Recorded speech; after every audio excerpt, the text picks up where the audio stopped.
के सब कुछ ठाकुर जी को दे दे, सब प्रकार का प्रयास कर लिया, इसको ले जाकर के भीतर मंदिर में मुकुट पहनाने तक का अधिकार मिल गया था, लेकिन ये कैसा दुर्भाग्य है। निश्चित ही अपने पूर्व काल में, पूर्व जन्म में पता नहीं क्या ऐसा अपराध बन गया इससे, ठाकुर जी इसको स्वीकार नहीं कर रहे हैं। मंदिर के कुछ विपक्षी लोग खुश हो गए, बोले हम तो पहले ही मना कर रहे थे, देखो ठाकुर जी ने ही ऐसी लीला कर दी, अब ये जा नहीं सकती भीतर। आप वेद शास्त्रों के विरुद्ध जाकर के काम कर रहे थे महात्मा, देखिए ठाकुर जी की लीला।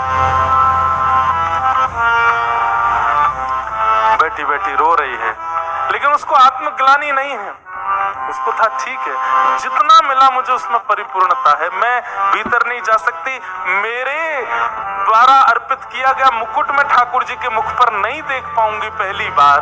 पहली एक होता है ना, कोई वस्तु कुछ देता है तो उसको रहता है कि पहला दर्शन मैं करूं, कोई बात नहीं। महात्मा थाल उठाए, बोले बिटिया अब तेरी तरफ से मैं जा रहा हूं, जाइए आप, मुझे बस बता देना कैसा लगा, ठाकुर जी के मुखमंडल पर थोड़ी मुस्कान आई कि नहीं पहन के। भीतर गए, महात्मा के नेत्रों से अश्रुपात और वो अश्रु जल मुकुट पर गिर रहा था। बार बार कह रहे थे ठाकुर जी आपकी भक्त वत्सलता कहां गई आज, परीक्षाएं आप लेते हैं, आपका स्वभाव है, पर इतनी क्यों लेते। जैसे भीतर प्रवेश किया, श्रीमन नारायण भगवान के सन्मुख उसको रखा गया, मुकुट की पूजा अर्चना जैसे हुई, और अर्चना करने के बाद पूर्व का मुकुट उतार करके और द्वितीय नया मुकुट धारण कराने की परिस्थिति, जैसे ही मुकुट उठाने का प्रयास किया, खुद ही उठा के लाए महात्मा जी बाहर से, वो इतना भारी हो गया उनसे उठे ही नहीं। दो तीन तीन चार वैष्णव लगे हैं उस मुकुट को उठाने में, लेकिन वो इतना भार धारण कर चुका है किसी से हिल भी नहीं पाया। महात्मा बोले भगवान मैं तो अभी उठा के लाया हूं, वो पूरे नगर कीर्तन करते हुए वैश्या लाई, अब अचानक कैसा क्या हुआ, ये मुकुट इतना भारी। तभी देखा तो श्रीरंगनाथ भगवान के नेत्रों में अश्रुपात।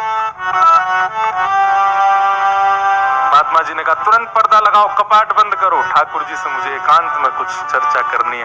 कपाट बंद किए, तुरंत ठाकुर जी उठ करके बैठ गए, सहज हो गए।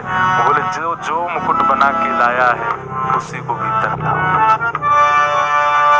उसी के हाथ से ही मुकुट पहनेंगे।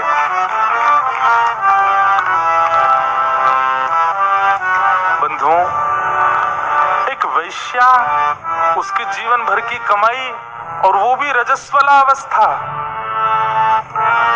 और ठाकुर जी कह रहे हैं उसी को लेके आओ, उसी के हाथ से मुकुट पहनो।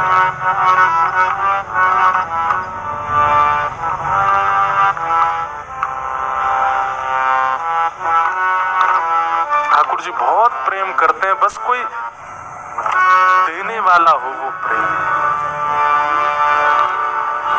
महात्मा दौड़े दौड़े बाहर गए और बाहर जाकर के देखा तो एक खंबे से सिर लगाए बैठी है, बस रो रही थी। महात्मा जाके बोले जल्दी उठ, बोले आप दूर रहिएगा, मेरी छाया भी ना पड़े आप पर। प्राचीन भारत में तो बहुत नियम होते थे। महात्मा बोले मैं छाया से बचूं और जगत नियंता जगदाधार साक्षात तेरी प्रतीक्षा कर रहे हैं भीतर। हाथ पकड़ लिया उसका, वो रोने लगी, महाराज मुझे स्पर्श मत कीजिए। लेकर के भीतर गए और जाकर के कहा मुकुट पहनाओ ठाकुर जी को। जो मुकुट कितनों से नहीं उठा, लोग बाग वहां चिल्लाने लगे, कई लोग गालियां दे रहे थे, कई लोग उल्टा सीधा बोल रहे थे, आज अनर्थ हो रहा है, आज पृथ्वी फट जाएगी, आज बहुत बुरा हो रहा है, ये गलत है।